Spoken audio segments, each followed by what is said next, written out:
安徽博物院，博物院啊，記住勁好多嘅，呢個新嘢嚟嘅呢個。睇下有冇鎮館之寶先。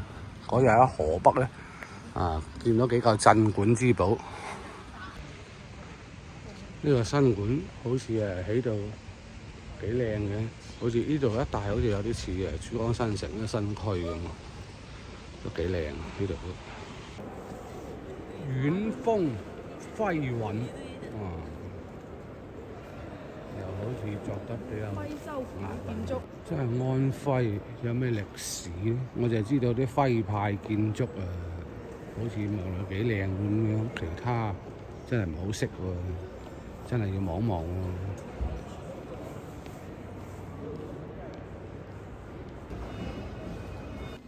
呢嚿石魚，漢代喺個墓嗰度掘咗出嚟嘅，羊咯，佢又唔係牛嘅呢隻。以前條運河經過呢度，掘咗啲嘢。咁運河經過呢度嗰陣時咧，就幾繁榮嘅應該。呢啲陶俑當年嘅隋朝開國皇6年嗰陣時，但係好似話整得幾靚喎，你睇下。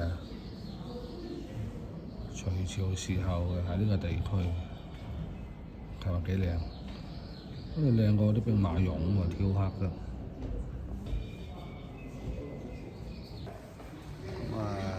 包公啦，名人就係呢個朱元璋喺度起咗中都府嗰陣時，依家就冇咗啦。咁掘咗啲建築器材。明朝嘅，跟住講徽商，徽商啊應該係級縣，級縣咧就老界嘅。跟住係徽派嘅建築，咁其實徽派嘅建築我感覺咧，可以嚟到合肥呢啲咧打上好似都冇喎，主要咧就係好似喺江西嘅廬源至到黃山呢段咧就好多徽派建築，咩級縣嗰邊。咁以前咧廬源嗰邊咧都係屬安徽嘅。喺度寫六縣啊，澄慶啦、西遞啊、唐粵啊嗰啲，呢啲就係徽派建築。喺度都有講安徽嘅南部啊嘛，級縣、級州、徽州。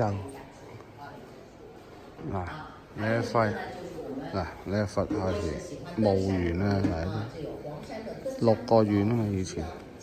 所以喺呢個地區見到好多徽派建築，而家啲村民都係咁樣起法。呢啲打後而家呢啲冇嘅應該，所以你合肥啲地區都係冇咁嘅建築嘅。白雪雪嘅呢度整緊啲徽州建築俾你，起一座俾你喺度睇啊啦。呢啲係村，呢啲係一啲樓面啊，呢啲係瓦面啊。裝飾條嘅而家叫，入去行下先。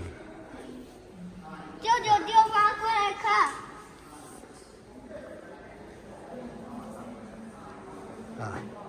個門口先整啲裝飾條，所謂嘅擋先。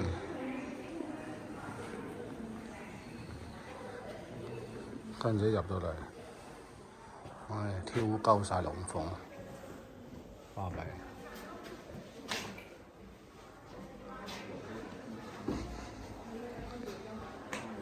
大廳啊，咁執房，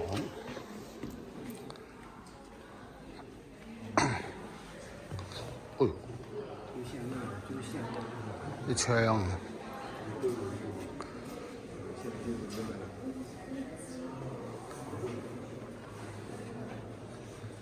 啲亭，啲後欄，牌坊啊！即係徽州人嗰邊起啲牌坊就係咁。兜咗個圈，好似冇料到咁嘅，唔通安徽冇歷史，仲話博物院喎？仲有新館嚟嘅呢個，唉，一啲鎮院之寶都冇，唔通喺舊館？呢度唔值得一嚟，係咁啊，拜拜。